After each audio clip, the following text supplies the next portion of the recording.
Already finished. Sorry, I got carried away with this old law book. You would be surprised how things were more simple in the past times. I could have been a lawyer in the 19th century easily. Nowadays everything is more complex, but information seems easy to grasp, many times thanks to Wikipedia and Wikidata. But is this data valid and should we use it at all? Join the next part of our program, the panel discussions, diving right into the mentioned subject. Panel debates requires a skillful moderator, and we are in luck today since we have Ms. Anne van Kamp from the Royal Library of Belgium moderating this panel. Anne, welcome and please start.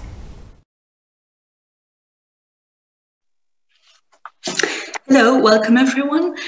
Thank you for joining us for the LIBER 2021 online session, Why Use Wikidata or Not? My name is Anne van Kamp and I'm a scientific staff member at KBR, the Royal Library of Belgium. Some housekeeping notes before we get started. We'll be running a live questions and answers at the end of this session after all presenters have given their talk. If you want to ask a question, please send it through the chat window at any time. And it's helpful for us if you tell us which presenter the question is for. Following the online conference, you will receive a link to a short survey. Please fill it out. We welcome your feedback.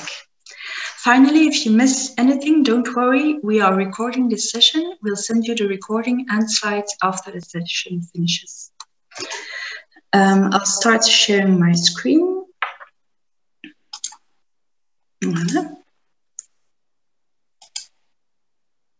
Okay. Can everyone see my screen? Yes, okay. So in today's session, we'll hear presentations from Annette Dortmund from OCLC, Matt Miller from the Library of Congress, Olaf Janssen from the Koninklijke Bibliotheek, Julie Birkholz from KBR and Ghent University. And I'll ask our speakers to give a short introduction of themselves before we pass on to the presentations. Okay, I'll get started. I'm Annette Dortmund. I work for what today is OCLC. I've been working since 2001 and in the role of a product manager since 2010. I've also worked with OCLC research, and I currently focus on scholarly communications, research support, and next generation metadata. Hi everybody, I'm Matt Miller. I work at the Library of Congress in the US. I am a linked data technical specialist there, and I spend most of my time working on our Bibframe initiative and supporting our linked data platforms like id.loc.gov.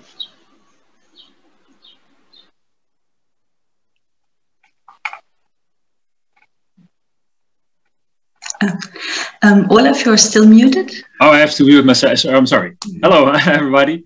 I'm Olaf Janssen. I'm the Wikimedia and Open Data Coordinator at the Koninklijke Bibliotheek, the National Library of the Netherlands. And in my daily job, I try to connect two worlds. On the one hand, the world of the KB with our people, collections, knowledge, data, information, etc. And on the other hand, the world of Wikimedia, so with Wikidata, Wikimedia Commons, and Wikipedia. Great, hello, I'm Julie Birkholz. I'm the lead of KBR, the Royal Library of Belgium's Digital Research Lab, which is working to facilitate text and data mining on the digitized and born digital collections. And I'm also Assistant Professor of Digital Humanities at Ghent Center for Digital Humanities, Ghent University, Belgium. Happy to be here to talk about Wikidata. Okay, thank you very much.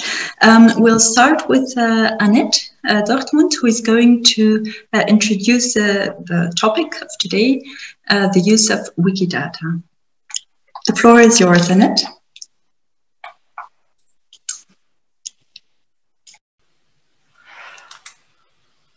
So, I hope you can all hear me, and sorry it took me that long to unmute myself.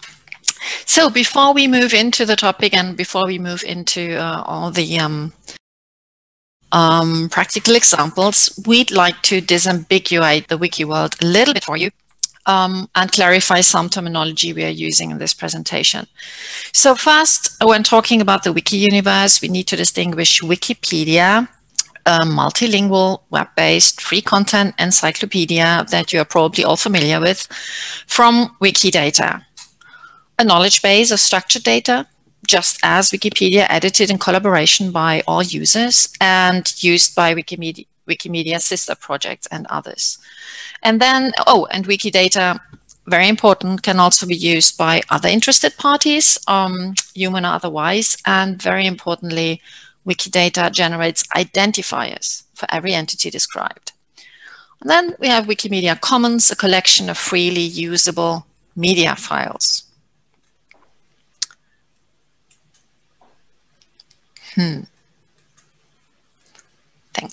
Okay. Then we also need to distinguish the applications, Wikipedia and Wikidata, in this case, from the underlying software, MediaWiki and Wikibase. For this presentation, it's important to note that Wikibase is the software that powers Wikidata, but can also be used to set up independent instances of structured data, independent of Wikidata.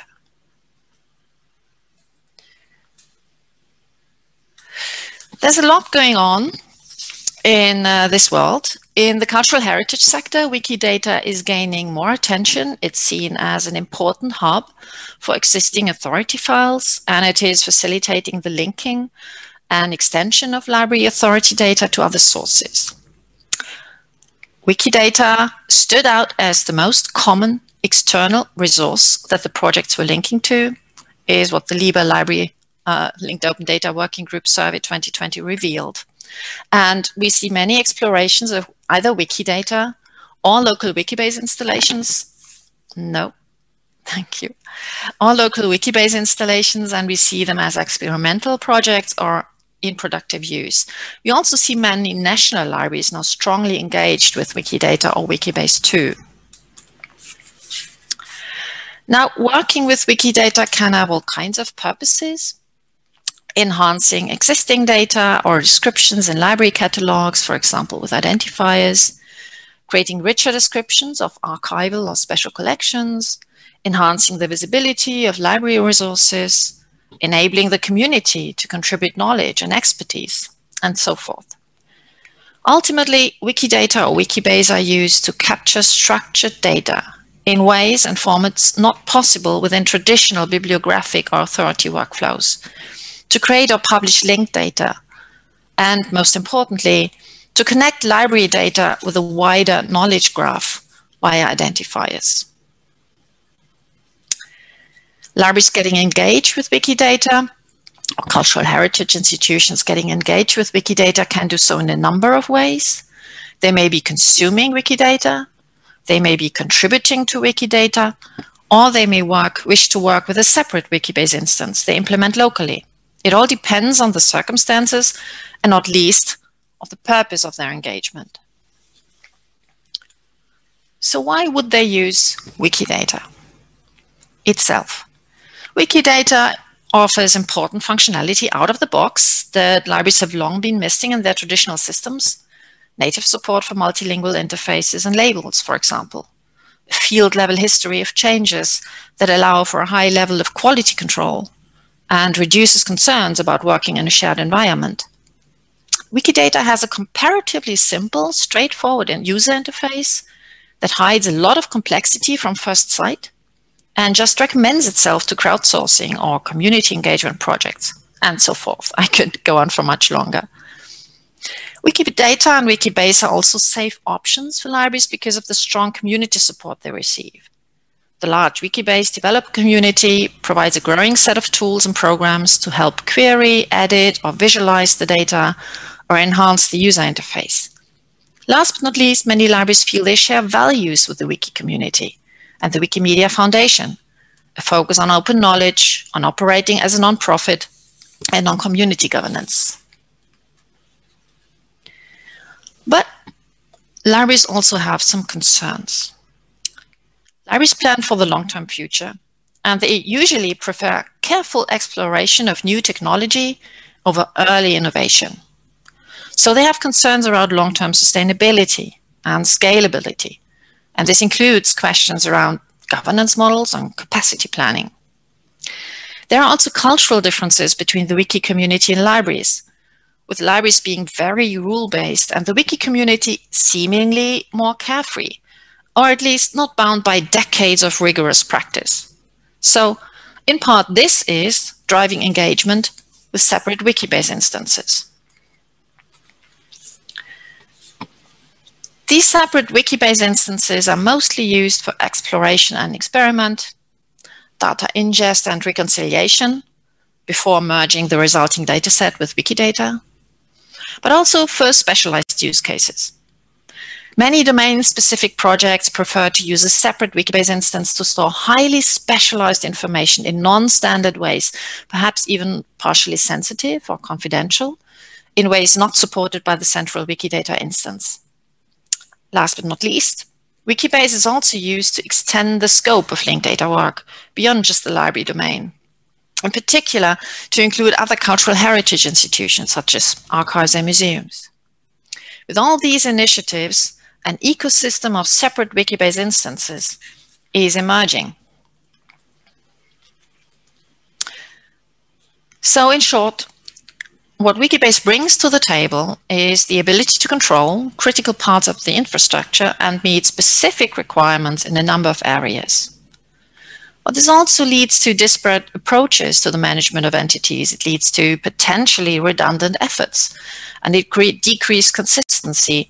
And this emerging ecosystem of separate Wikibase instances also results in the question of, okay, what's the relationship with all of these among each other, and what's the relationship of these separate Wikibase instances with Wikidata? So these are the main trends and considerations in this space. And if you would like to know some more, the slides include these references for your information. But for now, let's move to some practical examples of what I've just laid out in theory. And with this, I would like to hand over to Matt.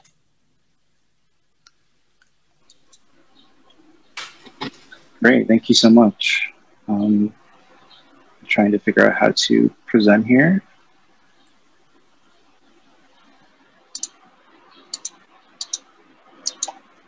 Okay, sorry about that. All right. Hi, everybody. So as I mentioned earlier, I work at the Library of Congress, and we have been doing some kind of initial work using Wikidata. And I kind of just wanted to walk through what we've been doing and kind of the rationale behind it and why we would do that. And then also kind of look at some future work. And so a lot of this is really just kind of very early days, and it's not necessarily something that's potentially like a permanent thing, but it's kind of gives some ideas of what we're doing and where we're at. So the first kind of venture into Wikidata that we started doing was using our authority files. So almost everything I'm going to be talking today, it revolves around authority files. And we have this platform id.loc.gov that is the linked data version of our authority files. And so we've been introducing Wikidata links to these authority file records. And so in about mid-2019, we started ingesting Wikidata, not doing anything special, collaborative with them, and just using their public endpoints, their APIs and their Sparkle endpoints to start ingesting records where there's a property called P244, which is our Library of Congress Authority ID number. And so whenever there was one of those numbers in the Wikidata record, we would import that data and add it to our RDF record of that authority record. So now that means, every authority record in the Library of Congress that has that link in Wikidata is now reflected in the data set housed at the Library of Congress. And so now that we have that, we can display it on the website, for catalogers or other folks who are trying to use authority records. And also importantly, they're available in the bulk downloads and an API to use. So it's not a ton of links comparatively.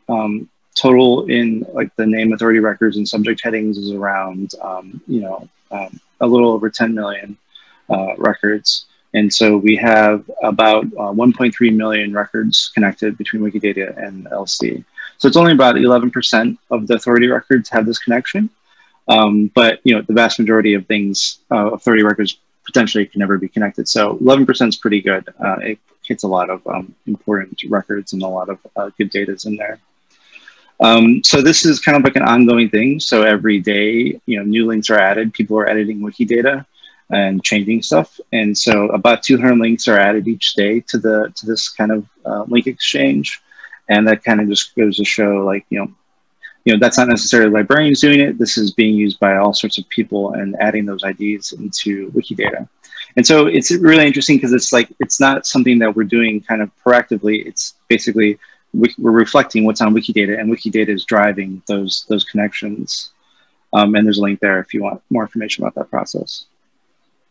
But then the question is, like, so what is the value of doing this, right? Why is this important for us and useful? And especially, why is it just useful to kind of reflect IDs, right? And not kind of be more proactive and like hosting them or something like that. So I would say the kind of main goal for this would be to encourage this kind of ecosystem development, right? So as you have more links, it becomes more useful, more systems, and you have this very kind of dynamic relationship between library data and the broader internet data. And that's what I really consider kind of Wikidata to be, like basically the internet's knowledge graph. So there's also kind of very specific technical reasons that are nice. That's a nice thing that this exists for folks. So if you have say you're coming from legacy MARC data and you just have authorized string headings, there's no really easy way to really reconcile that directly to Wikidata. You could try to do some reconciliation matching, but that's often kind of difficult and error prone. But if you have that authoritative ID and you go through id.loc.gov, it can give you directly a link to that Wikidata resource. And so, that's a really nice on-ramp, and that's what this diagram showing at the bottom here, to kind of go from legacy authority records, authorized headings, to Wikidata information. And so also it's useful to kind of like think of that in that terms of like adding value, right? Like why is our institution doing this? Because it's also increasing value to folks to want to use those identifiers, right? Because now if you have the Wiki ID queue number, you could potentially get connected to all the bibliographic resources housed at the Library of Congress. So you go from, say, an individual to all the works that they've produced. So it's kind of like a very value added for why folks who want to use these records or use these identifiers and continue to add them to the records. We've also kind of been doing some pilots around thinking how we could use Wikidata in our authority work. And so this is mainly focused out of the Program for Cooperative Cataloging Group. They have a Wikidata pilot going on. And so that's kind of like the main pilot's going there. And then we have a LC subgroup that's working with that pilot. And I'm one step lower supporting that subgroup. We're working to kind of see how in LC and then in the broader PCC community, how Wikidata could function in the workflows. So I would say the majority of this kind of thought process or pilot exercises is really not a technical thing. It's more about policy and making decisions and wanting to do something or not wanting to do something for specific reasons, right? And so these pilots could potentially not be implemented, right? So it's not to say that we've decided that Wikidata is the future and we're going to use it or something like that. It's, we're going to try it and see what possibilities can come out of it. But some of the main kind of reasons for potentially using it is like streamlining authority record creation. So, potentially it might be this idea of naked light. You could use name authority control, kind of have a light version of it using Wikidata to create these records quickly, and then kind of add more information to them when necessary. So it's a way of kind of increasing kind of the streamlining of the creation of it. And also, we also kind of have to think about how this could fit into workflows. So not only are you creating a record in Wikidata, but that record potentially needs to come back into the library system and populate, all the legacy library data systems that we currently have. So, thinking through these kind of points of views, there's a couple different approaches. Like, for example, you could create this record in kind of like a new greenfield environment of Bibframe, right? So it's all linked data, it's all RDF. You can just start adding, new links to those authority records considered in Wikidata. So like in our Bibframe editor, we have an option to add a Wikidata URI as a contributor to a record or something like that. So that's one possibility. But another one more likely is that you're going to have to kind of convert some sort of authority record into a legacy MARC-based kind of format. And so these are kind of the workflows we've been playing around with. You know, how could it be possible for a Keller to create a record in Wikidata that then gets automatically converted to a MARC record that gets ingested into the ILS for later enrichment? All these sorts of kind of workflows are popping up or are in question. And so it seems kind of like very retrograde to think like, oh, that's kind of gimmicky. You're creating like a MARC record from a Wikidata a record. But, you know, the more I work in linked data, the more it is around kind of supporting legacy systems and how is this new linked data system going to fit into a legacy system. So it's much more about kind of like how do we kind of situate these workflows in the existing processes and make them functional for everybody. So there's this a little kind of example of this tool, of this API kind of, we did a quick pass at if you follow this link here.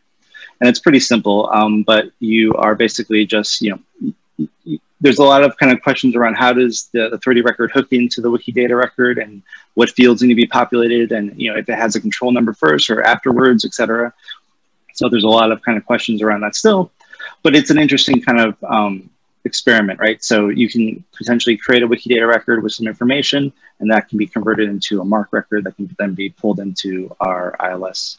And so these are the kind of things that we're playing around with and experimenting with it.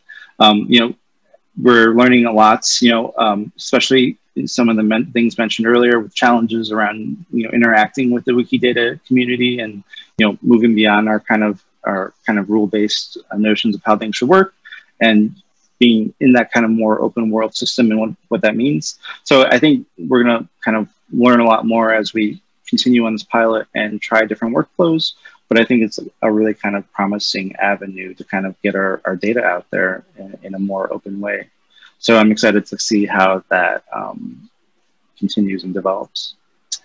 But yeah, thanks a lot for listening. Thank you very much, Matt. I'll give the floor to Olaf. Yes, thanks, and just, yeah, I seem to be able to control my slides. Hello, I'm Olaf. I'm with the National Library of the Netherlands, as I already mentioned in my introduction. And for the next 10 minutes, I would like to give you a really quick, speedy overview of what the KB is doing with Wikidata in relation to our special collections. And just to give you a brief idea of the kind of collections I'm talking about things like medieval manuscripts, historical maps and atlases, books of friendship, Alba Amicorum in Latin, and even historical picture books. So this is not a really exhaustive overview, but you get an idea of the kinds of collections and materials I will be using in my 10-minute presentation. And what we're doing with those kinds of special collections at the moment, we make them available through our own websites. We typically have a 3-stage approach for that. We're a library, of course, so we make sure we have a decent catalog record for each of these objects. Then if these objects have been digitized, we make sure that the images are available in an image viewer, typically in a high resolution image viewer. And for select objects, we make sure that we tell stories about those objects. So we provide contextual articles. So this is about, let me see if I can, oh yeah, this is the advancement. So this is about metadata, images, and stories. And for a lot of our audience, this is enough to consume these objects. So you can read about the object, you can view the object. And in a way, this is enough for many people. But in another respect, this is also kind of an old paradigm because you can look at the object and you can view it. But if you really want to be able to reuse the object, so if you want to consider our special collections as building blocks for other people and other institutions to actually build stuff with, then the current method of presenting is not enough. And we're doing 3 main lines of action to make those our closed collections more open. First, we're working on linked open data. So linking entities within those collections and associated to those objects internally with other entities, but also to the outside world. So that's just doing linked open data actually. Next, we want to make sure that our collections are not only usable and reusable for humans, but also for machines. So we're trying to provide APIs and Sparkle endpoints. And thirdly, we are reaching out to new communities to actually play with our collections as building blocks. And we're mainly looking at technical savvy communities. So if you want to summarize that, we are thinking increasingly more and more as our special collections to be this technical Lego box. And what is in the box, when you open it, these kinds of building blocks. I'm not going to talk about them all individually, but you just get an idea of the kinds of technologies and methods we are looking for to make our collections more reusable. And if you look here on the Lego box, you see that it is powered by Wikidata, Wikimedia Commons, and Wikipedia. And that's no coincidence, because many of the building blocks you see in the background are readily and freely and openly available in either Wikidata, Wikimedia Commons, or in Wikipedia, or actually the combination of those three platforms. And then if you put up the same labels as I showed in my previous slide, we are looking at Wikidata to have open metadata about our special objects, images if we have them, and they're rights free. We put them on Wikimedia Commons, and we try to provide stories and narrative for our objects via Wikipedia.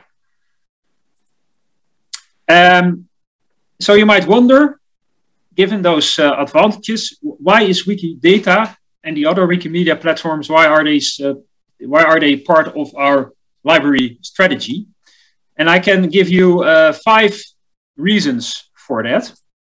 And the first one is, and this is often not really realized by many people, is that you can consider Wikidata and also the other Wikimedia platforms to be free, public, general utilities. All you really need is you make an account, and with that account you get access to dozens and dozens of functionalities and tools, and also to a really big community of people and institutions that can help you. And for our own IT department, they're really happy with it, because everything is hosted by the Wikimedia Foundation, so we don't have to do any software hosting ourselves. So we don't have to deal with any costs involved in that, and we don't have to deal with any limits in our hosting or traffic. It's all pretty much unlimited on Wikidata.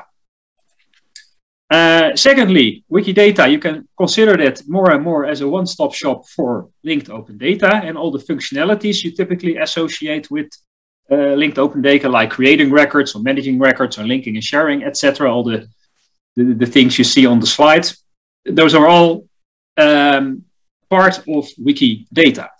And not only via the graphical user interfaces that human users of Wikidata can use, but Wikidata also provides a number of REST APIs, Sparkle endpoints, data dumps for you to work with. And the third bullet, the integration with tools like OpenRefine and Wikidata, that's also pretty solid. Disadvantage is actually, I think, my favorite. I am talking to quite a number of institutions in the Netherlands who are thinking about doing stuff with linked open data.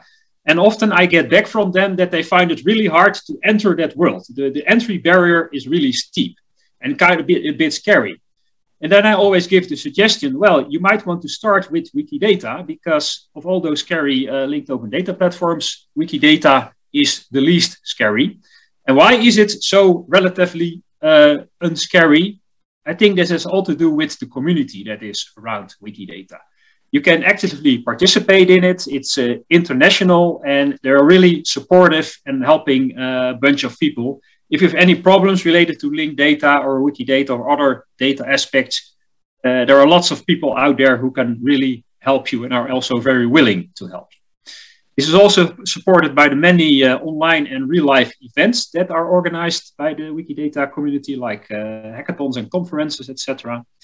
And compared to other linked open data platforms that I use or try to use, the documentation and the code examples, for instance, examples of Sparkle queries in Wikidata, there are relatively plenty.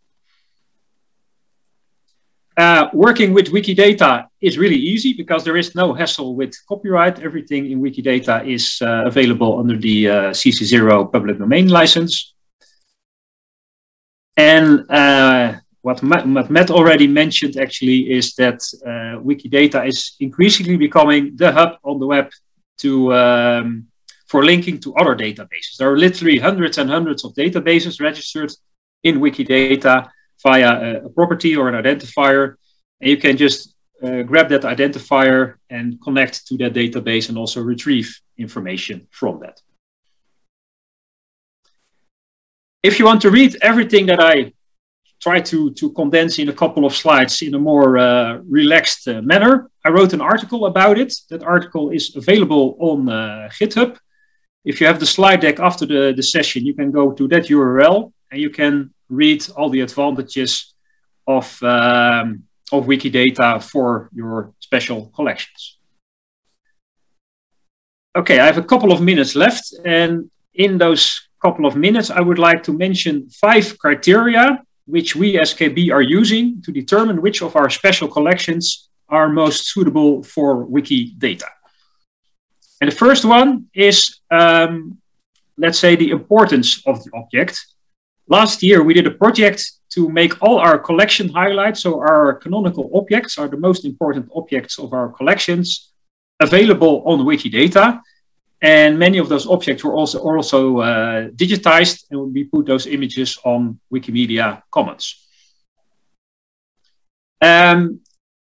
Currently, in our Wikidata journey, we feel most comfortable with if these collections we are doing are not that large.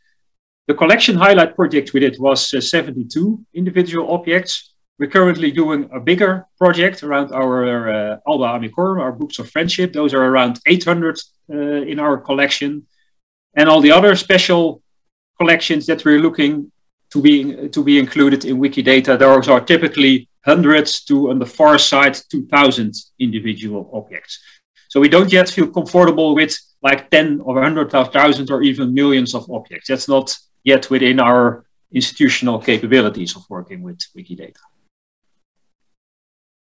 Next, we're looking at collections in which the objects can be linked or networked to other semantical entities, and think typically about persons or locations, so that you can really make advantage of that linked open data. And you can also make these really nice data visualizations like these graphs about certain persons contributing to one of our objects, or this map here you see with all the geographical information in it. The fourth one is that we, when we are selecting a collection, we want to make sure actually that most of the items in that collection have been digitized, and that those images are old enough to be in the public domain, because once we have these digital images available, we can put them on Wikimedia Commons and have all the advantages of having them out there. And also we're looking then particularly for images in which a lot of things can be seen, like this one, this image about this church in Leiden in the Netherlands. You can see that there are all the things that are depicted in that image have been linked to Wikidata. And this is the advantage, that this image now has become part of the linked open data cloud. So it can also be queried and retrieved via linked open data technologies. And to finish off with, the fifth criteria that we're using is that we are looking for collections in which the objects are fairly similar, of a similar nature, and also preferably unique. So you have to think that you want to be able to model those objects in that collection in a relatively narrow, non-hierarchical, so flat, and also in a well-defined way, so that your data model is pretty solid.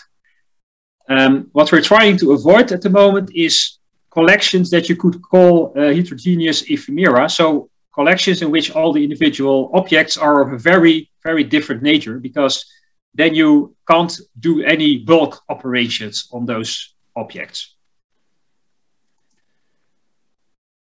And then my final slide, if I can get through it. Oh, one back, this one. So there is a page about all the Wikidata activities and projects and experiments that the KB is currently doing.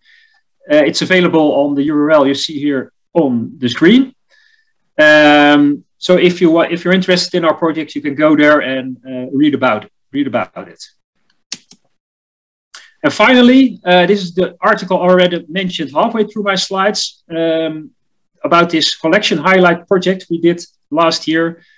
Because we put those collection highlights in Wikimedia and in Wikimedia Commons and in Wikidata and on Wikipedia, also all sorts of new functionalities and possibilities became possible that were not yet possible before the project. And I wrote a series of articles, 5 articles about all those new functionalities. These are available on GitHub, and I can really recommend you to read it because it will show you all the advantages of having your special collections in Wikimedia. Yes, thanks for your attention.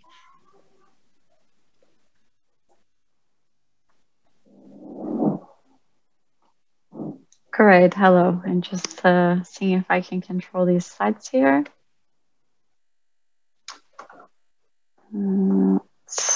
Doesn't seem to be possible on, so I'll just say next slide. If you're able to move them, I can't. All right. Apparently, I can't move them either. You can't move them either.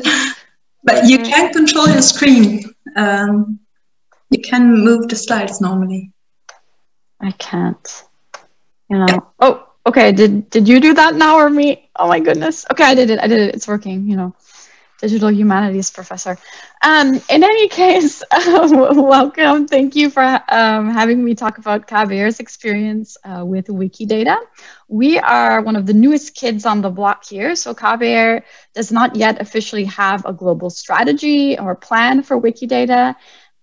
But we are considering how we want to use it. And the reason that is because of the nature of our collections, initiatives that have inspired us and different departments to put different aspects of the collection on Wikidata, which has occurred organically, as well as a growing expertise that we have at KBR. And it's the combination of these that we'll present to you today, because we're pretty certain that some of you, or many of you in the audience, are perhaps also confronted with many of these challenges and also thinking how you can implement it.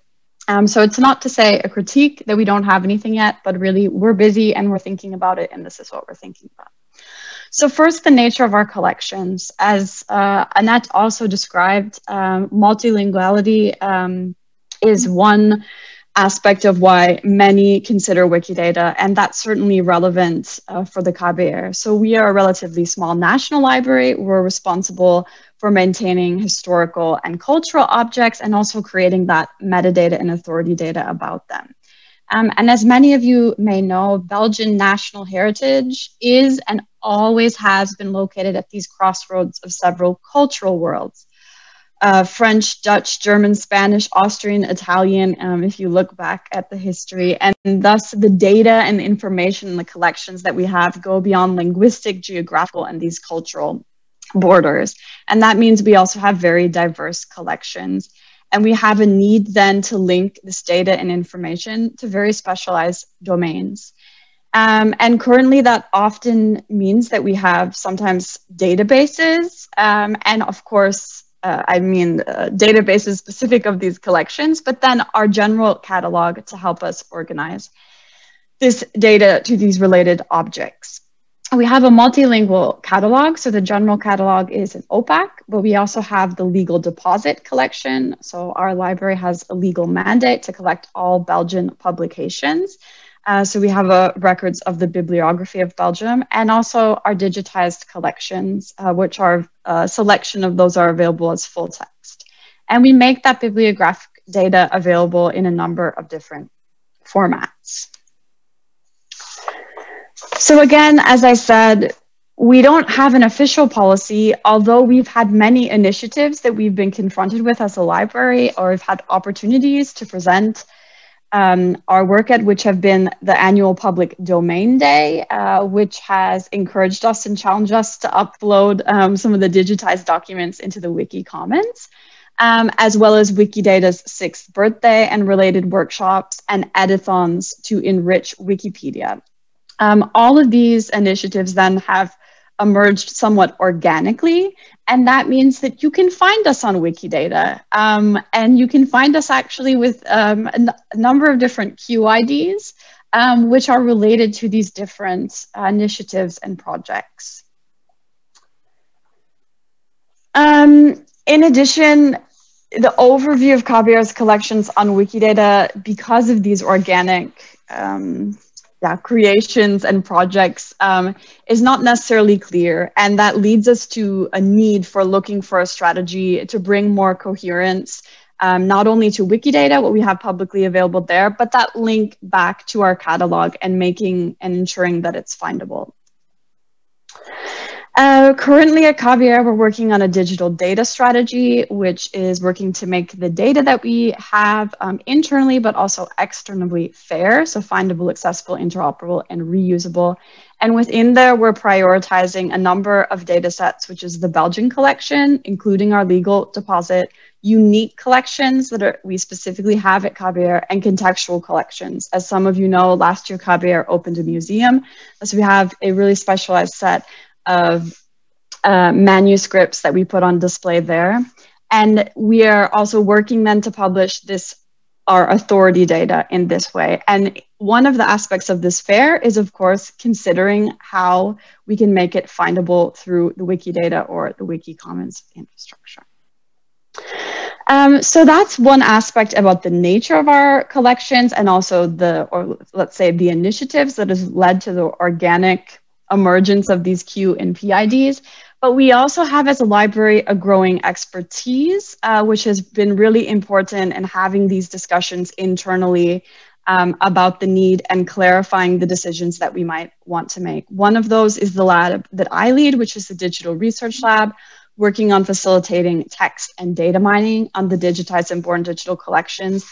Thus, we want to ensure that we can not only identify these research subjects and materials, but putting the power of the semantic web behind that to enrich these collections. In addition, we have a project that starts in September, the BelTrans project. This is a Belspo-funded research project with the University Karlova and UCL to trace the translations of literary works within Belgium. And the backbone of this project is linked data. And this is to relate these diverse and dispersed information of these literary translation flows within Belgium between French and Dutch. This requires creating fair linked data on Belgian authors, and in order to relate this multilingual information. And this also brings a data manager as an expert, more expertise to help us make greater decisions about our move or policy to Wikidata. Finally, what's brought actually all of the speakers here today as well is the LOD ISNI Learning Network. So this is linked open data and ISNI as a crucial bridge identifier for cultural heritage. This is a learning network which brings a number of organizations in the bottom right corner together to discuss and share best practices and empower these cultural heritage and research institutions in implementing linked open data, and specifically for ISNI as an identifier, as KBR this year became an ISNI registration agency. So we would like you to save the date actually for our upcoming in March 17 to 18, 2022, the international conference, where we'll bring together more experts, and we will certainly be talking about Wikidata and to gain more knowledge about how that can be useful for cultural heritage institutions. And it doesn't want to go. Come on. Ah, yes. Thank you. So that brings me to my concluding slides, which is the possible purposes of engagement. So why would we want to be on Wikidata? Because we want to increase this findability.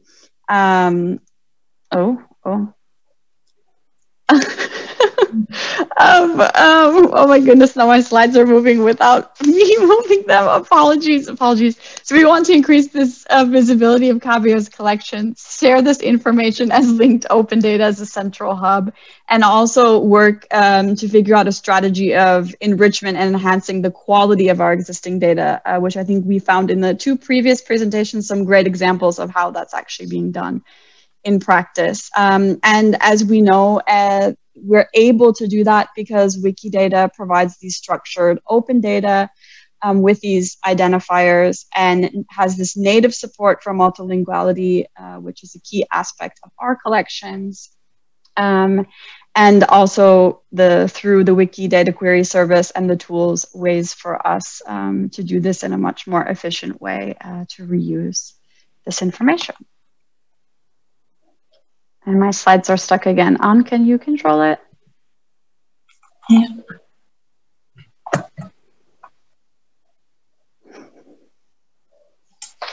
Yeah, I'll switch to the next one.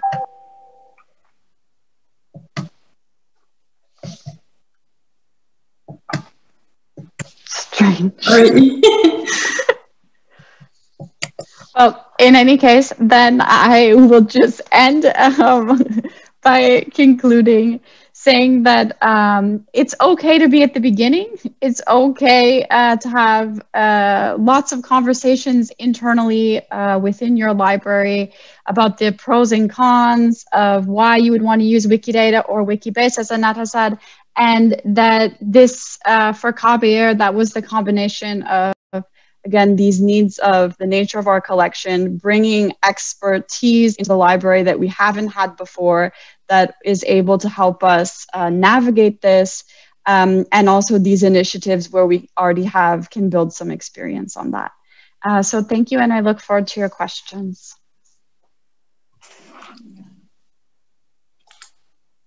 Okay, I'm sorry for the slide problem at the end. I've seen that in the chat. Yeah, thank you very much for all your presentations. It highlighted several aspects of the use of Wikidata, so it's really interesting to see also the levels of advancements. I've seen that there were already a number of questions. The first one is for Olaf. How or by which means, tools, did you integrate your collections into Wikidata as items or properties? So, practical question.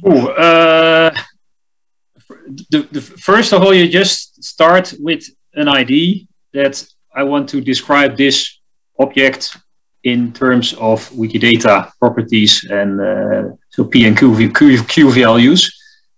And you just start to do it. Actually, you first look at others that have modeled similar objects. So you always get inspired by work done by others. So you get a basic idea in your head. Well, this is the way I want to model my object. Then you just do it. You in the graphical user interface of Wikidata, you make or you create a first item about that object. And if you have multiple similar objects, you make 2 or 3 of them. And then what I personally next do, I build Sparkle queries to be able to question that data. And then you will notice, oh, how I modeled this or this and this property, that's not really ideal yet because I can't do an easy Sparkle query to retrieve the data. Then you go back to the drawing board, you remodel it. And doing it in an iterative way, you finally end up with a fairly decent data model. Then you let it rest typically for a couple of days or a couple of weeks. And then in the meantime, you think, oh, I have to add that property, or I forgot about that property, or now I looked at a Wikidata item from another library and they used that property to model it. And then you go back to your own data model and you adapt it. But it's never finished. It's always an ongoing process because you can always enrich them or refine them or improve your data.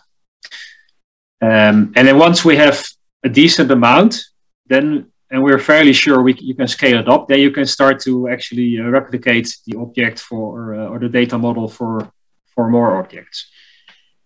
So it's a manual, iterative process inspired by others. Okay, thank you very much. I see a question about the diversity of platforms. There's this question: do you believe that the rise of Wikidata heralds a decline of VIAF and other scary or closed linked open data knowledge bases? I don't know who wants to react. Annette, perhaps, regarding VIAF, or Olaf, because of the scary platforms? Yeah, I'm not sure if I can make a valid comment on that. Yeah. It's about the fact that Wikidata is increasingly becoming the central data hub. Yeah, and it gives you a responsibility because, let's say, in the pre-Wikidata era, you might be able to hide your database by not giving that much visibility to it. But once it has a property in Wikidata, it certainly becomes more discoverable and visible, and it gives you a responsibility to actually maintain and improve that database, I think. Annette? Yeah, maybe I was wondering if Matt also has an opinion on this, but I think that he made this wonderful comment: working with linked data also requires supporting legacy systems. And let's not forget that VIAF is, in fact, a merge or a clustering of authority file information, which comes into life under very different conditions, under very strict rules, and so is different from what Wikidata is doing, but is at the same time linked to the Wikidata universe. So today, I would say both have their value and both have their right to exist. What happens within the next 10 years? Well, I have no idea, but who has? That's speculation. Okay, thank you. I see another question. It's about maintaining the data as well. I'll first read the question and then we can decide who is going to answer. When you link something like thesaurus concepts or something similar with a certain amount of fuzziness to them, as opposed to linking, say, persons or cities, how much work do you do in cleaning up Wikidata?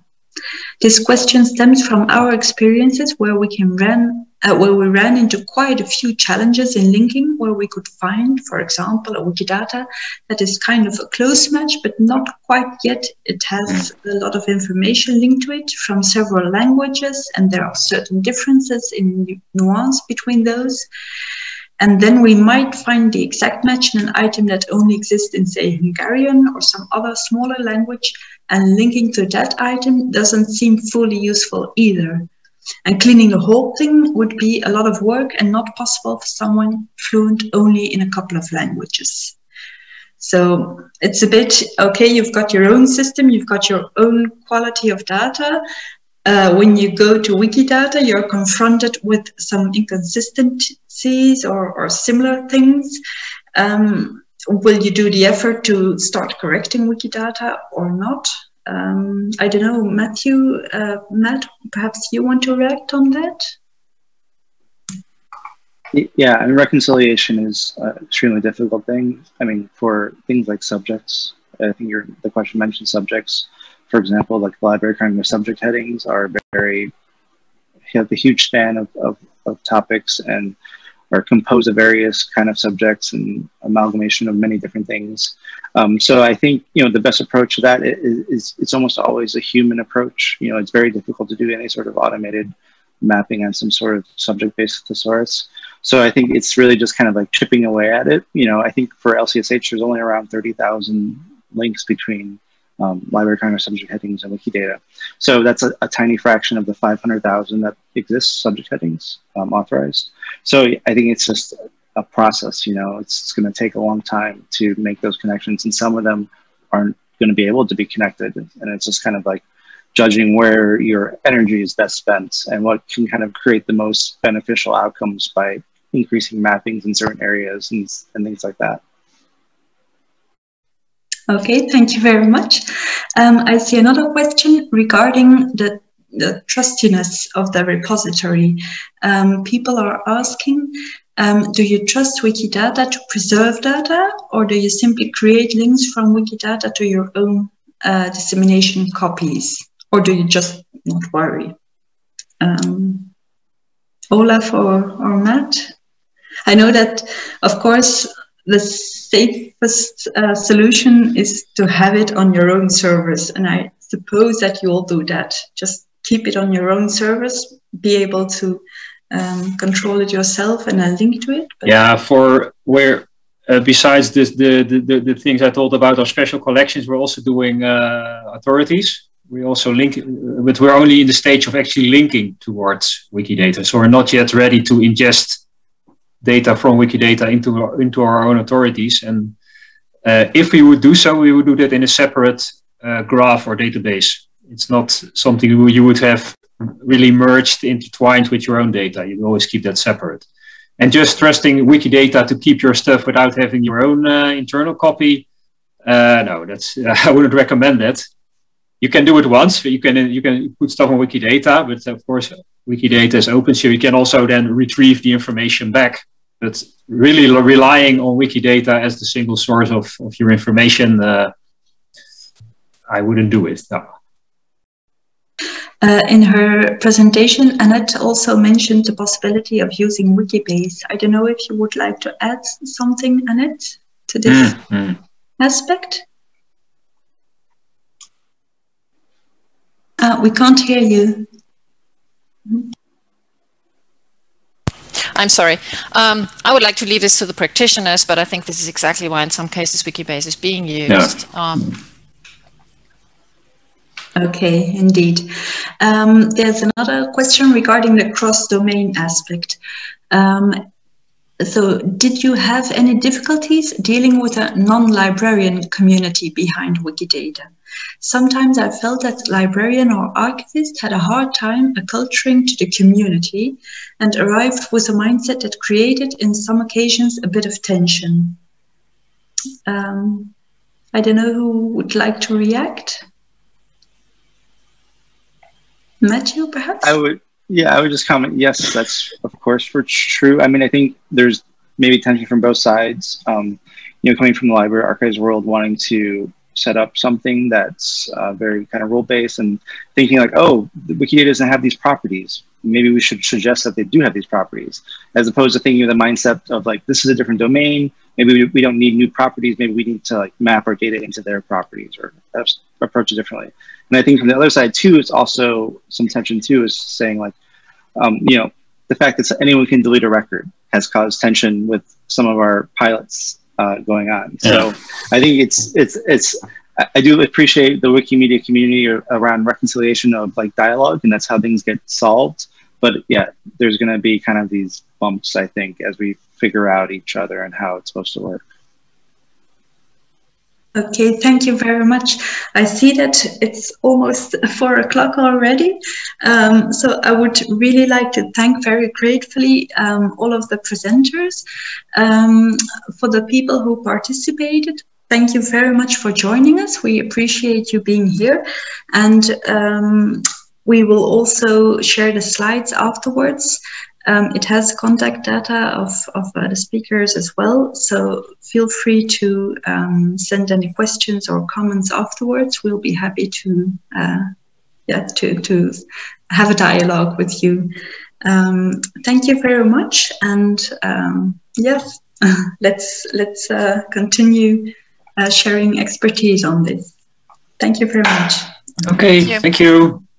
Bye-bye. Bye.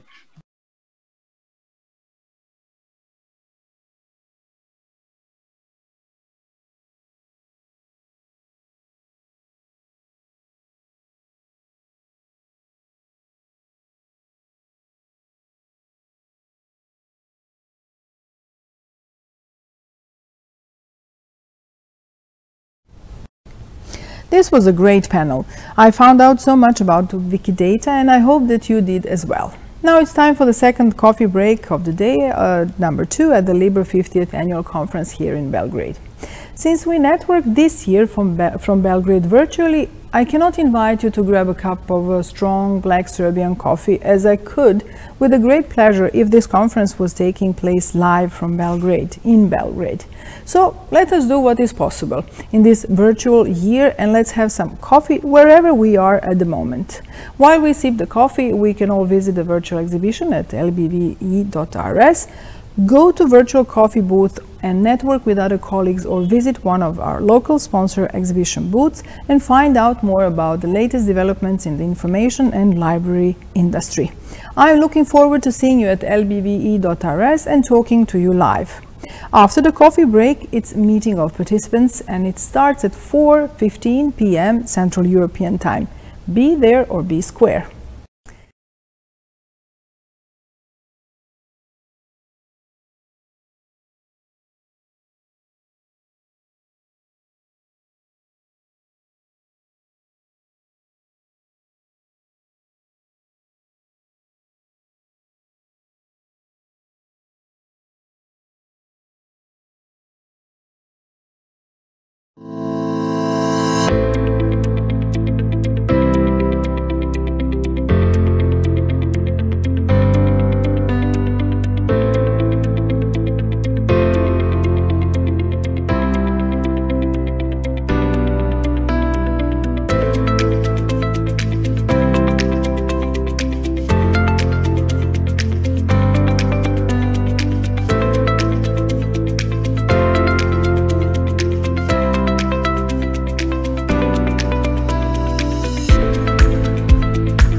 Hi all, my name is Rob Turner and I'm one of the regional managers from Accucoms. At Accucoms, I work with libraries, publishers to find the right content for institutions, researchers and end users. Our strong publisher partnerships consist of independent and society publishers as well as university presses.